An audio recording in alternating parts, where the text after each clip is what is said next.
Welcome to the Entrepreneurs Network, a show where we bring to you men and women who take on the yoke of entrepreneurship and along the way sacrifice large measures of their time, talent, and sometimes their treasure in pursuit of a dream. I'm Rick Anthony, angel investor and entrepreneur. With me today is Carole Adrienne, a documentary filmmaker who's been on a 15-year journey to produce a film on Civil War medicine. Carole, welcome to the Entrepreneurs Network. Pleasure to have you here. In the interest of full disclosure, Carole is a good friend, the daughter of the late Dr. Bernard Inkster, one of the best consultants I ever worked with, and with whom I shared many interesting hours on fascinating consulting assignments. He was one of a kind.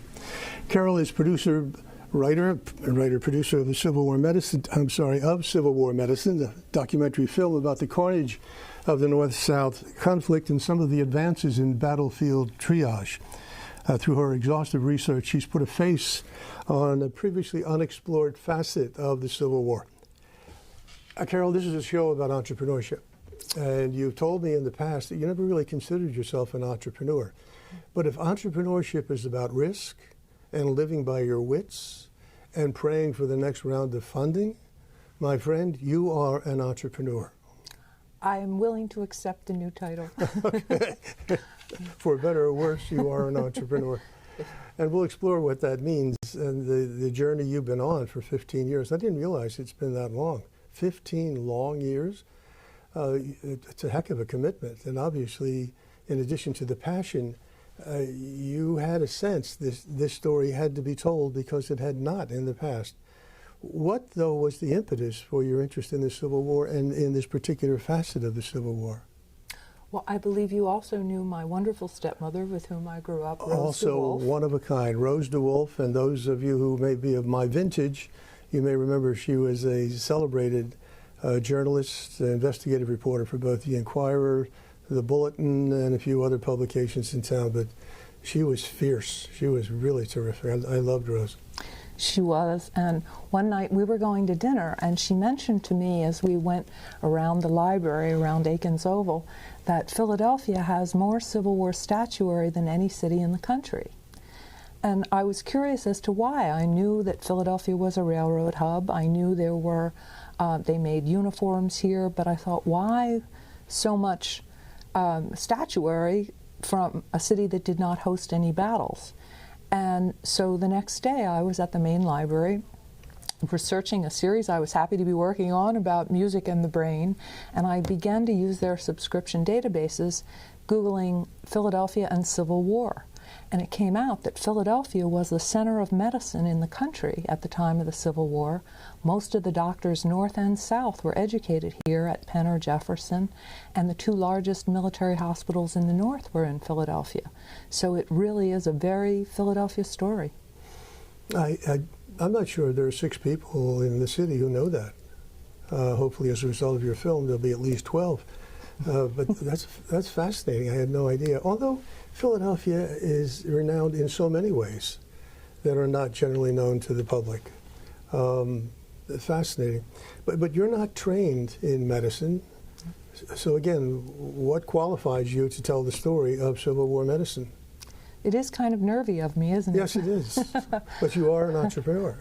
That's right, I am. For one thing, one of the interesting facts about Civil War medicine is that medicine, clinical medicine, did not advance significantly during the Civil War.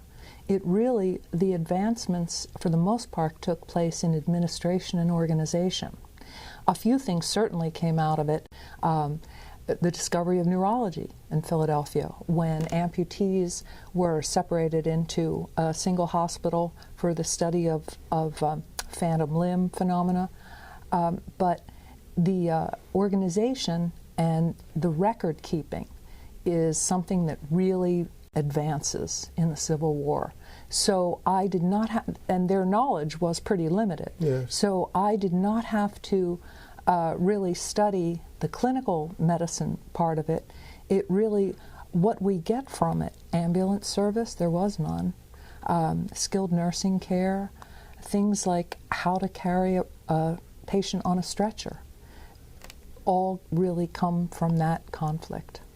But I thought, as in with most other wars, the First World War, the Second World War, and so on, that as a result of those conflicts, there had been advances in medicine, particularly battlefield triage, so that it was, in the case of the Civil War, you know this better than I, there were probably more amputations during that period because they just didn't, there was no alternative. You had to do something under extraordinarily difficult circumstances, and so cut it off and hope they heal.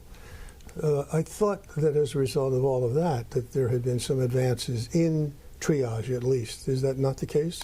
We do see the beginnings of triage because amputation was the fastest way to save a life. If someone was wounded in a limb, the easiest thing and the fastest thing to do was to remove the limb and stop the bleeding. And 75% of the amputees did survive. But the infection and disease really killed the most people. But in triage, if you were shot in the head or the chest or the abdomen, you really were left to die. There was not a lot that could be done. So that's when we see the beginnings of it. And I think it's at World War I where it really becomes a specific process, triage. After 15 years, looking back, did you know what you were getting yourself into, and would you do it all over again? Which part do you want to answer? My personal belief system is that every step along the journey brings us to where we are now. And I'm very grateful for where I am now. So when I thought about that and looking back, of course the one thing that would have made a huge difference, and to any independent filmmaker out there, the best possible thing you can do is start with a pile of money. It's true in life. Yes. But I knew it was big. I mean, it's a 4-part series. It's 4 one-hour programs, so it's pretty intensive. But honestly, it's been such an amazing journey, and it's been frustrating in many ways, but I don't find any of it without value. It's like most, if not all, entrepreneurs, along the way you make mistakes. And you see that only in hindsight. Why did I do that? That was stupid. There were 3 other things I could have done. Is it true in your case, or are you the exception? Have you made mistakes along the way, things you might have done differently? Well, I am human, so... We'll stipulate that. I will. I think that it probably could have been a faster process if I had been more prepared for it.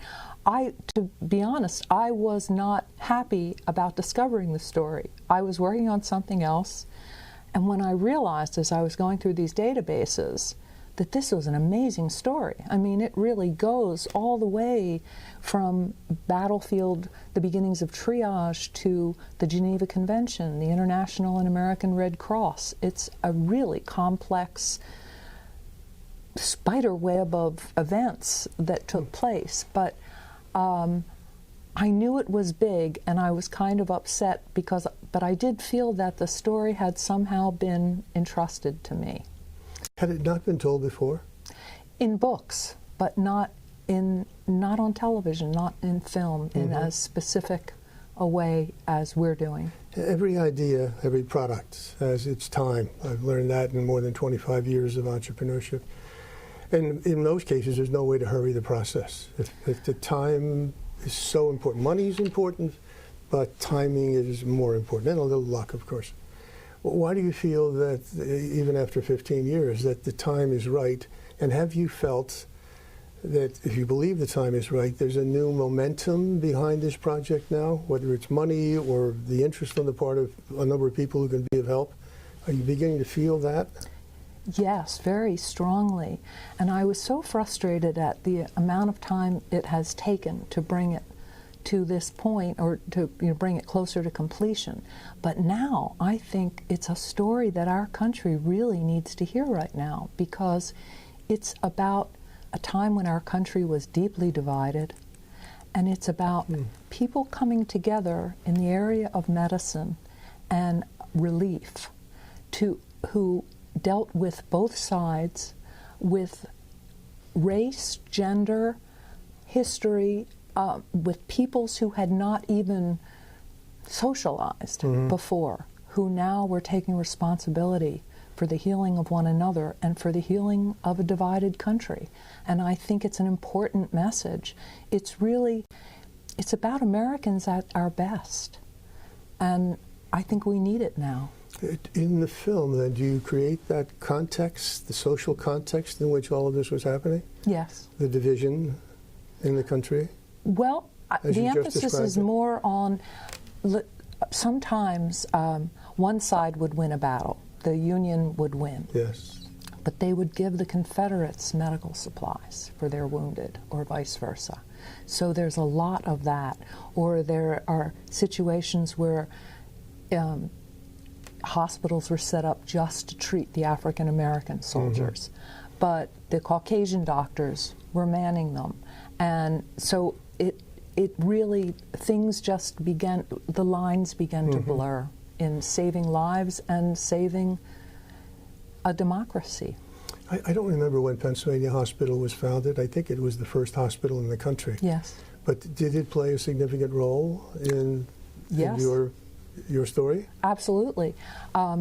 Many thousands of the wounded from Gettysburg were brought up the Delaware River to Pennsylvania Hospital, and they're wonderful pictures. You'll see them in the documentaries, where there was no room for the tens of thousands who came up, and they set up little pup tents for acres around the hospital, thousands of them.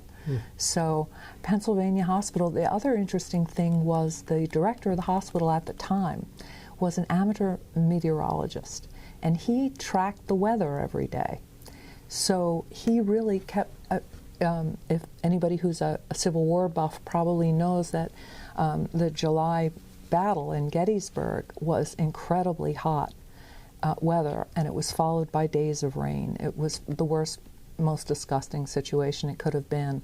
But that hospital director documented the temperature changes and the weather throughout the time. So Pennsylvania Hospital has a very strong relationship. I'm sure there were loads and loads of little snippets of information, but one of them that interested me was the role that Catholic nuns played in Civil War medicine. Yes. Tell me about that. Well, Catholic nuns, Sisters of Mercy, Sisters of Charity, of St. Joseph, all these orders of nuns came in as nurses. And at the time of the Civil War, women were not generally nurses. Nursing was done by men and unskilled labor. These were people who were too ill to fight, or for one reason or another could not be sent back into battle. They did the nursing. Well, the Civil War had 1 million casualties. So women at the time, it was a very domesticated, pious, modest picture of American women who did not appear at men's bedsides to heal. Well, that totally changed with the Civil War, and the nuns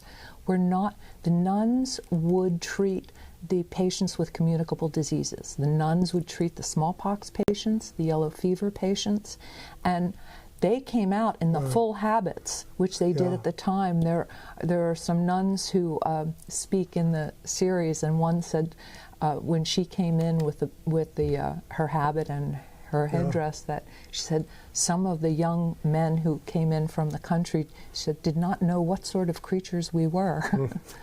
But nuns served as the first nurses on the hospital ships as well. I know that feeling because I remember them from grammar school. And I can never figure out how, with all of that material draped around them, they must have had air conditioning or something under there, because otherwise how could they have survived? Let's take a look at the trailer. The film, Civil War Medicine, then come back.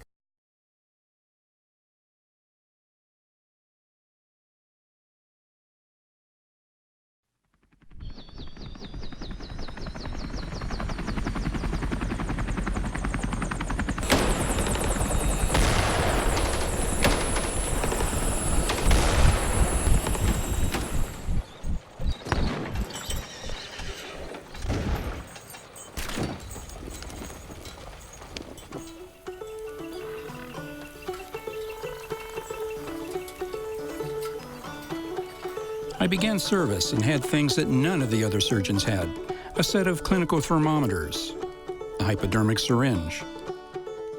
The hypodermic syringe was in constant requisition.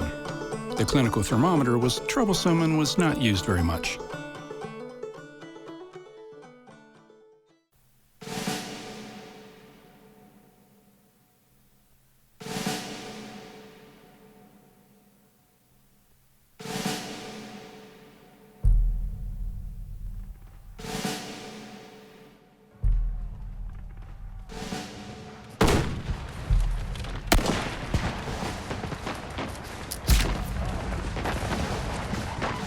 War is at all times a terrible affair.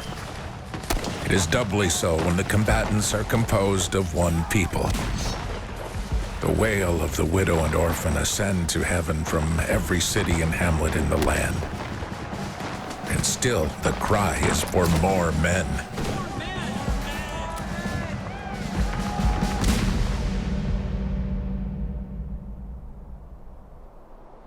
It would be difficult to convey in words a picture of a field hospital where wounded are counted by thousands and whose area is estimated by acres. In the Revolutionary War, 3,000 dead and 4,500 wounded. While in this one battle, 43,000 were wounded or killed. Only those who participated in the struggle can conceive what horrors hovered about this spot, now forever historic in the world's annals.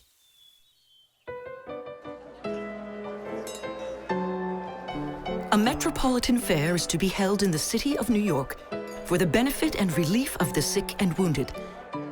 All the resources of the great city of New York are to be invoked. Chicago has just raised nearly $60,000 for Army relief. This sum may well save the lives of 10,000 soldiers.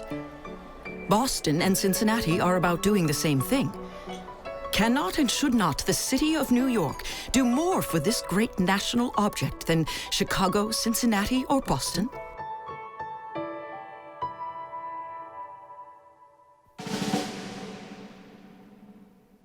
It was my privilege to make one of the first speeches delivered over Confederate graves north of the Ohio River at Camp Chase, Ohio. 5,000 people came to witness these exercises.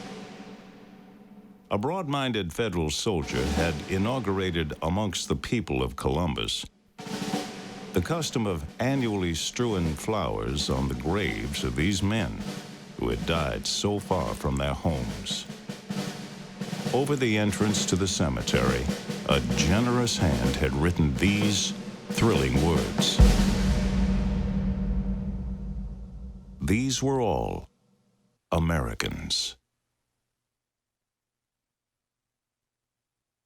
Carole, that's a great sampling of 4 hours of very interesting stuff. Those who may be interested in seeing the trailer again, how can they see the trailer? They can go to my website, www.civilwarrx.com. And there are also 1,600 articles about the subject on the website. It's the largest one on the internet about Civil War medicine. Really? Yeah. Well, is there a little button there if somebody wants to donate? Yes, there is. Is there is a PayPal How button. about that? And it is a tax-deductible donation, so you can write it off. Good for you. You're getting smarter about this. Trying. How difficult has it been to raise money? That is the most difficult part. It always is. It really is.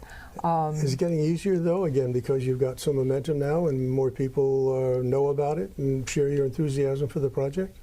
Hopefully. Oh. It is. Things change with philanthropy has seasons kind of like fashion.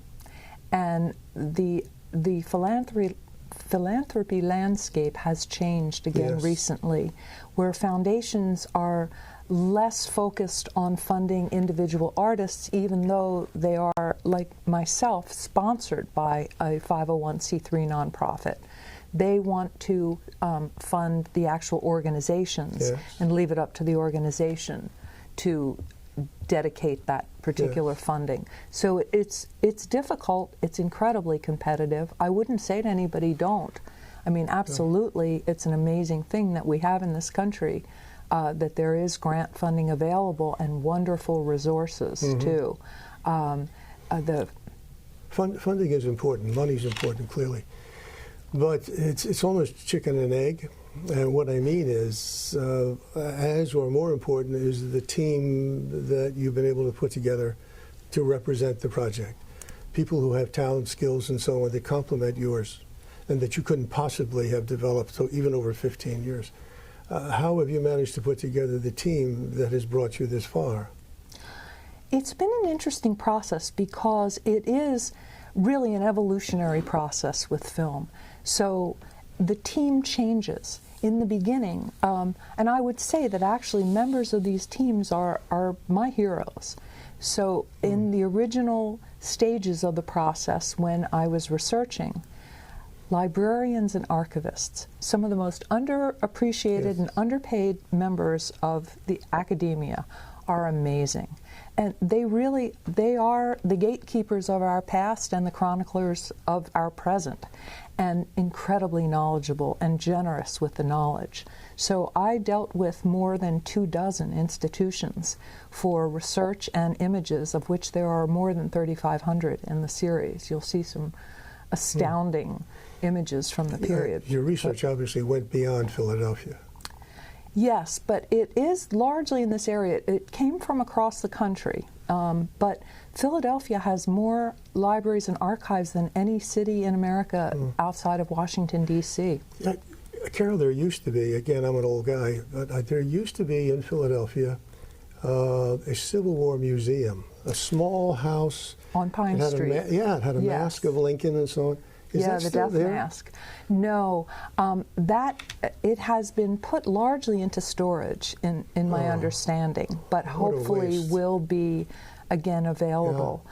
But Library Company of Philadelphia, the Mutter Museum and the College of Physicians, Jefferson Archives and Special Collections, the Biomedical Library, University of Pennsylvania, just astounding resources in the city and amazing people who maintain and preserve these materials. Well, you're coming into the stretch now. Once the film is completed, then what? Then the real work starts, marketing it and distribution. It does. Could I just rewind a little bit, because there are some people that I must give a major shout out to who are also heroes of everybody who works in the technical aspects of television and filmmaking.